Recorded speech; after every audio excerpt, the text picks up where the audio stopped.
Swami Goldberg, as you know, he's one of the celebrity authors. He wrote a book on American Veda. He has been studying India's spiritual traditions for more than 45 years as a practitioner, teacher, and writer. He is the author of numerous books, most recently American Veda, From Emerson and the Beatles to Yoga and Meditation. How Indian spirituality changed the West, which was named one of the top 10 religion books of 2010 by Huffington Post and the American Library Association. The co-host of the podcast Spirit Matters. He blogs regularly on the Huffington Post, Elephant Journal. He's currently working on a biography of Paramahansa Yogananda. Please welcome Philip Goldberg. He's going to be talking on a notion of Yogis, how Hindu Dharma has transformed American spirituality. Silence.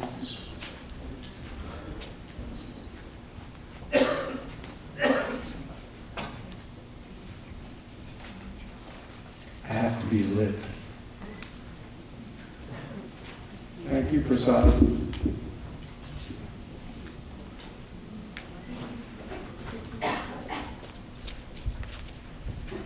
Are we okay?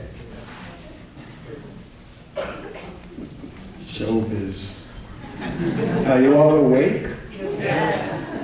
When I first started doing public speaking, I asked a very well-known speaker for some advice, and he said, never be the first speaker after lunch. But I'm glad you had some music to wake you up and get the Shakti back moving here. Are we all set with the lights and camera? Okay, lights, camera. So thank you for having me. I'm honored to be here. My friends back in Los Angeles said, why are you flying to Chicago in the winter to give a talk and then fly home? And I said, because I want to see those little white things flying from the sky, which I haven't seen in a long time. But the truth is, anytime I'm asked to do something that honors Swami Vivekananda, I tried to do it. Because he was to this transmission of yoga and Vedanta to the West what Jackie Robinson was to baseball. Please tell me you know who Jackie Robinson is. Thank you, okay. And also because I feel a personal debt of gratitude to India and the ancient traditions that it gave birth to and that have transformed my life and the lives of so many millions of Americans. And so anytime I have a chance to speak at a temple or to the Hindu American community, I try to do it. And to be perfectly honest, when I showed up, I thought I would be facing a room full of people of Indian descent, which is exactly who I spoke to 2 or 3 years ago before when I spoke here. And I've done a lot of public speaking since American Veda came out. And when I speak at Hindu gatherings of the Indian diaspora, there's maybe a handful of non-Indian people. And when I speak at yoga conferences and things like that, there's only a handful of people of Indian descent. And for many years I was saying, those two groups have so much in common, they should not be separated in this sort of ethnic way. And they need to come together more, it would be of great value. So it really is a pleasure to see this diverse group before me. It's not that common. And to see Hatha Yoga classes being attended by non-Indians in a temple like this where there are elements of traditional Hindu worship, I guess is the word, in the same complex, is very heartening to me. When I wrote American Veda, I learned a lot. And I've learned almost as much in the years since it came out. And I feel a responsibility to share that, what I've learned, with everybody who cares about these precious teachings that have come here and their preservation and continued transmission. Hence, I'm here, and that's why I'm hoping to make a documentary series based on American Veda that will show up on television, so even more people will know about the importance of this meeting of East and West that you are all part of. And if you have a spare $1 million, you can be the executive producer of that. But you can learn about that on the desk. I have flyers for it out there, along with my books. So what I want to do today is speak to you about that history a bit, and then talk about some of the new developments and implications of it. Back when I wrote the book, I said that this transmission of yoga and Vedanta, what we could think of as Dharma, or Hindu Dharma, along with Buddhist Dharma that has come here from the East, is probably one of the most important historical developments in American history. It's subtle. It goes on in ways that most people don't even recognize. They don't even realize it's happening. But over time, over the course of a couple of 100 years, the core teachings that you've heard all day from different speakers, core teachings that you find in the Upanishads, in the Bhagavad Gita, in the Yoga Sutras and other texts, the core teachings that the gurus who came here, beginning with Vivekananda, all emphasized and transmitted in their own unique ways. Those teachings have permeated the soil of American life to the point where it has penetrated certain disciplines such as neuroscience, psychology, healthcare, medicine, scholarship, music, the arts, and many other areas of life in ways that sometimes are so subtle it's unrecognizable. But mostly, it has transformed the way Americans understand who they are, what we are, why we're here, how we relate to each other and the rest of the cosmos. In short, it has changed the nature of how people see and experience the big existential questions of life, whether they're secular, scientific, religious, or some other category.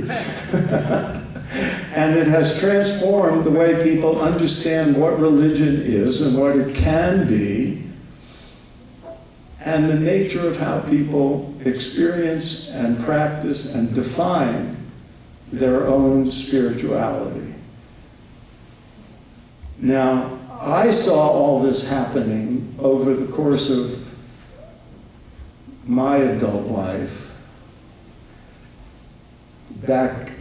my involvement in all this began back in the late 60s, when the only people doing kirtan were the Hare Krishna people, and everybody thought they were crazy hippies. And now everybody does kirtan. not everybody, but it's very popular, and I'm in LA, so there's talk of it being a Grammy category. So over those years, I saw this happening, seeing this development. And after a while, I realized this is not just changing my life and my friends' lives and others. It's really having a big effect on the culture. So I decided to write a book. This was in the 80s, and I wrote proposals, and I couldn't find a publisher, so I put it back in the files. And 20 years later, the time was right, and I wrote the book. So that's what American Veda is. It conveys the history and the implications of this transmission of Vedic teachings to America. But what was really great was finding verification of my own observations. And I saw it in the kind of surveys you see from the Pew organization or the Gallup organization from time to time about religious and spiritual attitudes among Americans. And when I was finishing up the book in 2009, Newsweek magazine had a page-long column by the religion editor, and the title was, "We Are All Hindus Now," which, as you can imagine, caused quite a stir. And because it was a pretty provocative title. But the point was not that, Americans are, tearing the crosses off their necks and replacing them with Ganesha medals, or, throwing out the Christmas trees and putting natarajas in their living rooms. That's not what it was about. It was about the surveys of America's religious attitudes and approach to spirituality, all of which show over time a trend line that moves in certain directions. And so there was scientific verification, and then a national news magazine verifying this, what I had observed. And in the first chapter of American Veda, I cite some of these surveys. And it shows that over time, American attitudes have shifted from religion as dogma, doctrine, belief system, to something whose primary value to them is inner experience. And what does that inner experience consist of? A seeking for union. A seeking for connection to cosmic intelligence, or the universe, or God, or whatever they choose to call it. That which goes by many names, the oneness that the wise call by many names, as the Rig Veda puts it. There's a conscious seeking of that.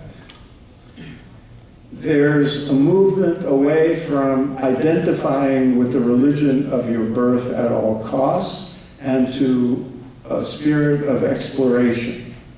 What sociologists say is a movement away from nesting to questing, to finding one's own path, the path that is right for them, and defined in terms that make sense to them.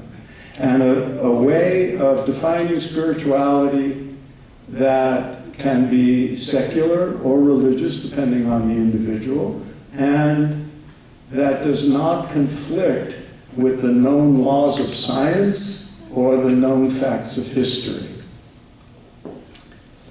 And a movement away from exclusivism, my way is the only way, the right way, and you're all going to hell, toward an attitude of acceptance,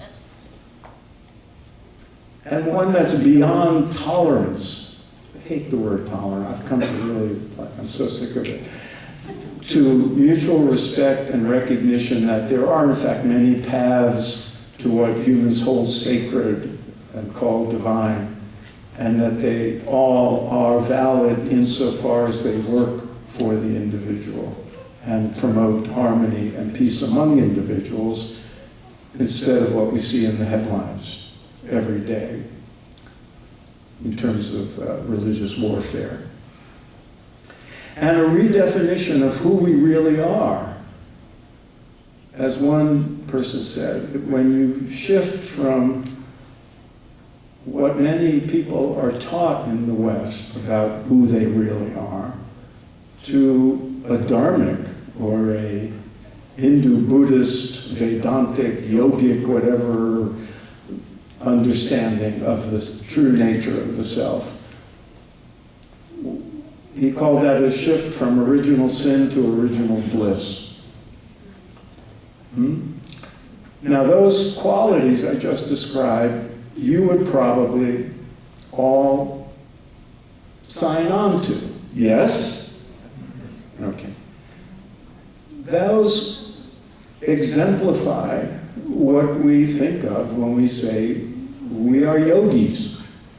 They exemplify the philosophy and the perspective that we can call yoga. That's what yoga is. You heard that today when yoga was defined by Swami earlier. The stilling of the mind, the experience of oneness. That is what yoga is, the same root as yoke. That union is what people are seeking. There are yogis in America who will never set foot on a yoga mat. They will never do an asana in their lives, but they are yogis in spirit because they are actively seeking the experience of what yoga is and what yoga is meant to lead to, of transcendence, of transcending the mind and the ego to experience the true nature of the self and the union with everything that is. You'll see them practicing meditation that they were taught by their psychologists. You'll see them doing TM. You'll see them taking a seminar from some self-help guru. You'll see them in churches. You'll see them in synagogues. Because that is their understanding, and there's no reason not to think of them as yogis, because there are people doing asanas on yoga mats in power yoga or whatever who don't even think about the spiritual aspects of yoga. Who's the real yogi? And that's why I say we are becoming a nation of yogis, because that attitude and that perspective pervades in larger and larger numbers the spiritual landscape of America. Whether people identify with yoga or not, whether they even know the word or not. I said in American Veda there are people who adhere to a philosophy of Vedanta who have never heard the word Vedanta. It's just, and the reason they even have rethought their attitudes about these things is because people who have influenced them were in turn influenced by the literature of India or the gurus from India and so forth, and they absorbed those teachings and they incorporated it into their own fields of expertise with changes of language and changes of form, and then transmitted it to the rest of us. And some of those people were very, very prominent Americans and Europeans, and that's a big part of this whole transmission.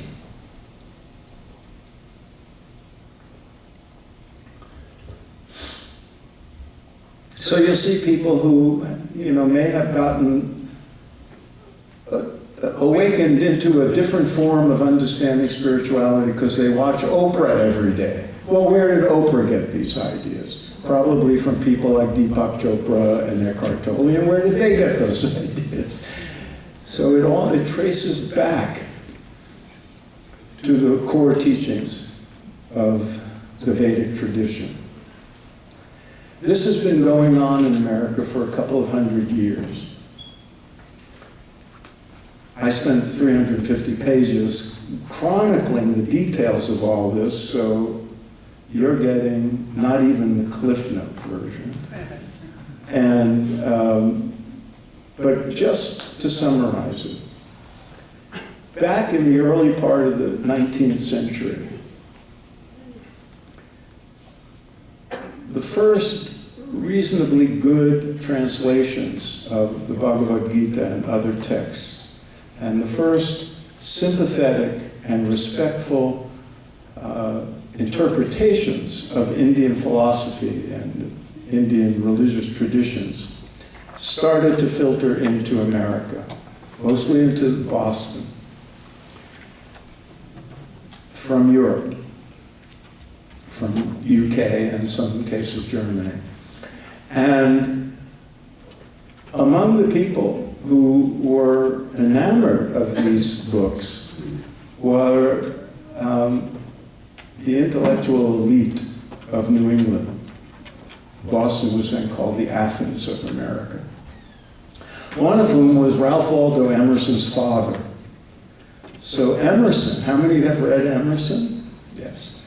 Many of us read Emerson and Henry David Thoreau, his young friend, in school, and we're turned on by their ideas and philosophy, and we don't have any idea that much of it comes from their reading of the books that were birthed in India or were about Indian subjects. But if you look hard into their writings and their journals, you will find that influence is there. How many have read Walden, Thoreau's classic books? You may or may not remember that in there he calls himself a yogi. And he talks about reading the Bhagavad Gita every morning and how sublime it is. He borrowed that book from Emerson. There were no yoga classes near Walden Pond at that time. There were no meditation studios. There were no gurus. It was just all them, their minds, their connection to nature, and what they were learning in these texts. Now, of course, there's probably, 50 yoga studios between Concord and Cambridge. And then in the later part of the 19th century, certain people associated with what came to be called the New Thought movement and American metaphysical teachings, who went on to create institutions like Church of Religious Science and Unity and Theosophy and Christian Science. All of those founders were drawing from the texts of India and incorporating it into their own ideas and certain Western metaphysical teachings and Christian mysticism. Some of them were in Chicago in 1893 and heard Swami Vivekananda at the Parliament of World Religions. You all know about that, I assume. And you understand why I said he is the Jackie Robinson of this story, because he was the first. And we owe him a great debt, because he set the template for all the gurus that would come later. I won't tell you the whole story. You probably are familiar with it, or you could read about it in one of the early chapters of my book. But it's a wonderful story, his time in America. It was short-lived, but he established institutions that live to this day. The first speaker this morning represents the lineage that Swami Vivekananda started 120 years ago, or thereabouts. Then there were a series of gurus, many who were giants, many who people have never heard of. The next most important one to come along was Paramahansa Yogananda, who many of you, how many know Yogananda? How many have read Autobiography of a Yogi? How many have been meaning to read it for a number of years? So he was the first of the gurus to actually make America his home, and he lived here for more than half his life in LA, not far from where I live. And a very important figure because of that. His impact was tremendous and still is to this day. I am now working on a biography of Yogananda, and I become daily more and more enchanted by his story, which you can see. Have you seen the documentary film Awake? If you haven't, get it on Netflix or DVD. It's a terrific film about his life. And I'm not saying that because I'm in it. It's a great film, despite my presence on camera. And then came the 1960s, when young people like me were searching for answers and were dissatisfied with the way that things were in the world, and somehow found our way to a copy of Yogananda's book or Bhagavad Gita or books by people like Alan Watts and Aldous Huxley, who were writing about Indian philosophy and Hindu and Buddhist teachings. And our lives were changed. And at that time, the most important guru in the late 60s was Maharishi Mahesh Yogi, who introduced transcendental meditation to the world. And that's when the Beatles showed up, one of the great moments in world history, when the Beatles went to India in 1968. I now give presentations just about the Beatles in India, sometimes with a live band, and it's the closest I'll ever get to being a rock musician. So all I do is, even though all I do is talk. It was a great moment because it was this incredible watershed meeting of East and West with the most famous celebrities in the world taking up something that most people thought was some esoteric, weird thing that, you know, avant-garde weirdos and hermits do, meditate. And they, you know, by choosing to go to India and spending a few months in an ashram, got the world's attention. And that's when most people heard the word mantra for the first time and learned that there's something called meditation. And that led to a even bigger opening to the whole world of yoga and Indian spirituality that was unprecedented, because earlier people like Vivekananda and Yogananda could only reach a certain number of people. But now came the age of mass media and celebrities like the Beatles, and the floodgates opened. And all the gurus who came at that time, Satchidananda, Swami Vishnudevananda, Srila Prabhupada, who started Hare Krishna, Muktananda, Swami Rama, all these people just did bang up business in the 70s mostly because young people were interested in it. And that interest led scientists to say, what's going on here? And the very first scientific experiments on meditation and yoga started to be done in the late 60s and early 70s. And when those studies came out from reputable institutions like Harvard Medical School, people woke up. And it went from being a hippy-dippy thing into the mainstream of American society. And that's when it really started to, by it I mean yogic methods like meditation and hatha yoga, and Vedic philosophy, the ideas behind it, started to really filter quickly into the mainstream. And then it was picked up by all kinds of people and spread very quickly. And here we are. Along the way, the people I mentioned earlier, these transmitters who learned about these teachings from gurus and books, whose own lives were transformed, would in turn transmit them to the wider public. And some of them were people like Aldous Huxley, and Alan Watts, and Joseph Campbell, and J.D. Salinger, the novelist, people who reached millions of people with these ideas in one form or another. Houston Smith, the foremost scholar of religion, who wrote how many know who Houston Smith is? I'm sure you know him only because he wrote the foreword to my book. but he was actually very famous before that. So people like that were part of a process of creating rivers and streams and tributaries through which these ideas got to people. Some of them were psychologists like Abraham Maslow and Richard Alpert, who became Ram Dass. And some of them were poets like T.S. Eliot and Yeats and Allen Ginsberg. And some of them were novelists like Salinger and Hermann Hesse. And some of them were musicians like Ravi Shankar and John Coltrane, and of course the Beatles. And through all this, these teachings became a permanent part of American life and started to transform gradually the way we understand the world and ourselves and each other.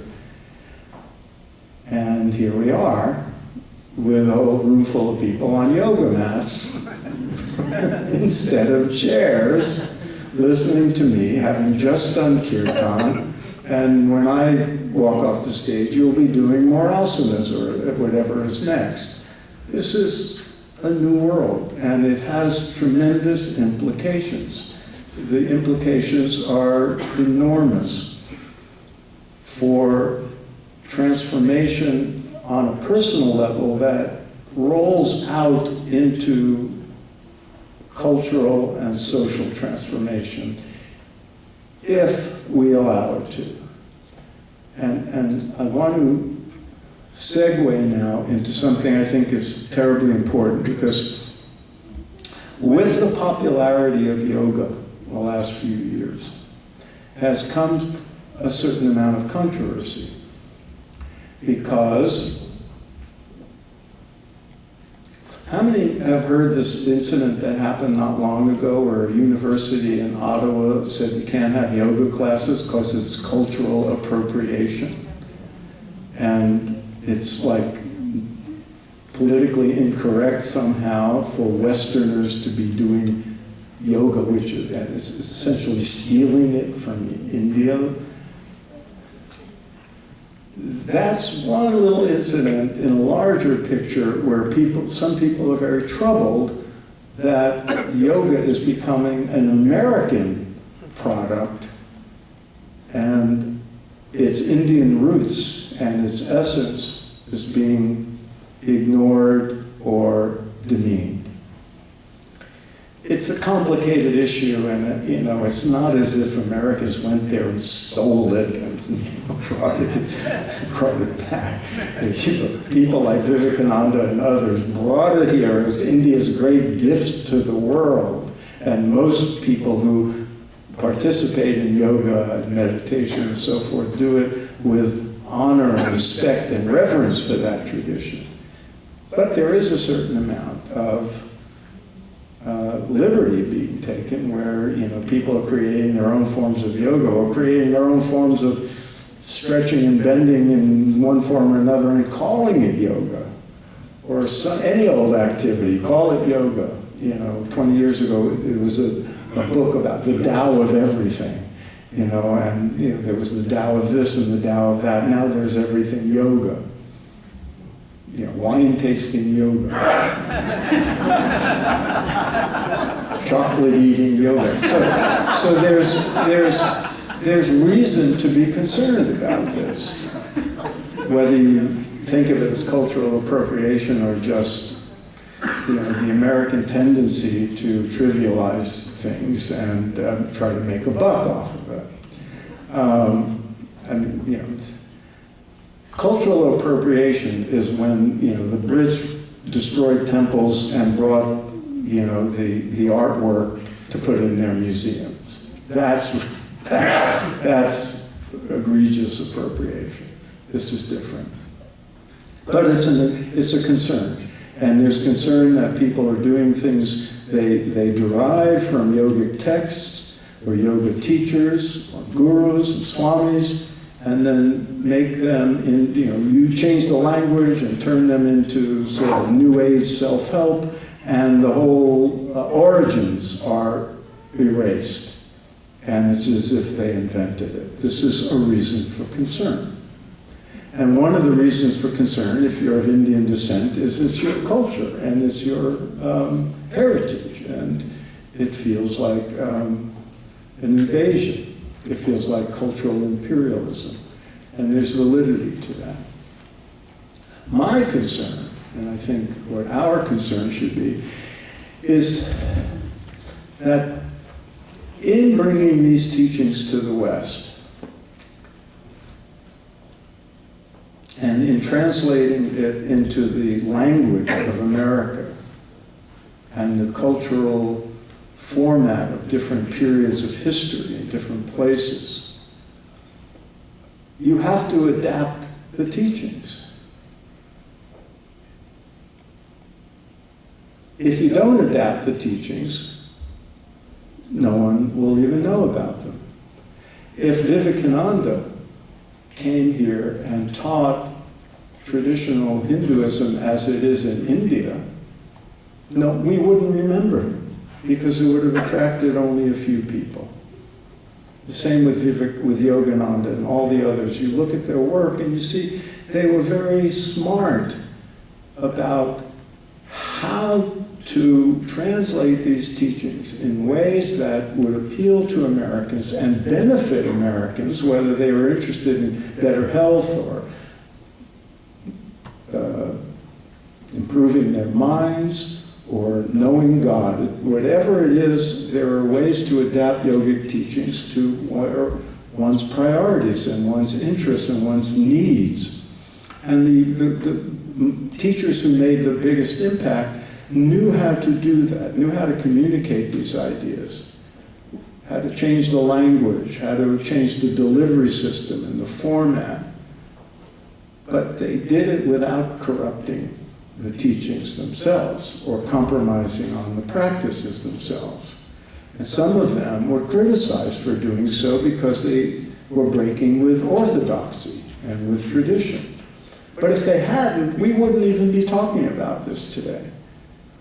Yogananda learned early on that Americans get religious on Sunday mornings, so he started having Sunday morning services. He didn't even call them satsangs, he called them services. And people took to that. But the teachings were his Kriya Yoga. It wasn't what other churches do. So adaptation is necessary. Though all these teachings that started thousands of years ago, they were adapted over time in India too. Different parts of India, there's different forms and different lineages and so forth, and the language changes and the systems change over time. So adaptation is necessary. But how do you adapt these teachings without diluting them, without misrepresenting them, without, in the interest of commercialization, trivializing them, corrupting them? How do you do it without obscuring the essence of what these teachings are and what they potentially can offer people? You're here today at a yoga festival, but you heard from reputable people, learned people, what real yoga is and the fullness of what yoga is. Some people are going to yoga classes and it's just a form of exercise. It's just fitness. How do you appeal to people who just want to feel better, look better, heal their back pain, or whatever it is they're interested in, they think yoga can give them? Like athletes who use it as a form of stretching before workouts. How do you allow that to happen? Because it's one of the gifts of yoga. Without making it that that's what yoga is, and that's all yoga is. Because if yoga becomes synonymous with just asana, with just fitness or exercise, it will be a tragedy. Because the fullness of what yoga really is could get lost in the shuffle. The skilled yoga teachers I know understand that some people are going to come just for ordinary reasons, better health or whatever. But they know to give them that and plant seeds that let them know there's more to it. Those of us who care about these traditions and the integrity of yoga and the integrity of the Dharmic traditions, whether we're teaching about them at a high school or university, whether we're yogis in practice, whether we're writers or artists or whatever we are, if we feel a responsibility to the ongoing preservation and maintenance of these teachings and their potential for having an influence in the world, which they already have, but for that to continue into perpetuity and not get diluted to the point of the higher teachings of yoga, the deeper teachings of yoga becoming so obscure only a few people know about it. Have a responsibility to be vigilant and to be discerning and to let people know, yeah, you can do yoga to feel better, you'll have better health, you'll sleep better, you know, you'll fit into your bathing suit better this winter, maybe, you know, this summer. But there's more to it. There's even more to it. And maybe while you're lying on your back after 55 minutes of asanas and you're in Shavasana, maybe if you just let go a little bit, you'll realize you'll have a glimpse of something more. You'll have a glimpse of an inner experience of peace or oneness, and that may give you a clue that there's more to be had here, that there are 8 limbs of yoga. And in Patanjali's sutras, asana has a very tiny place.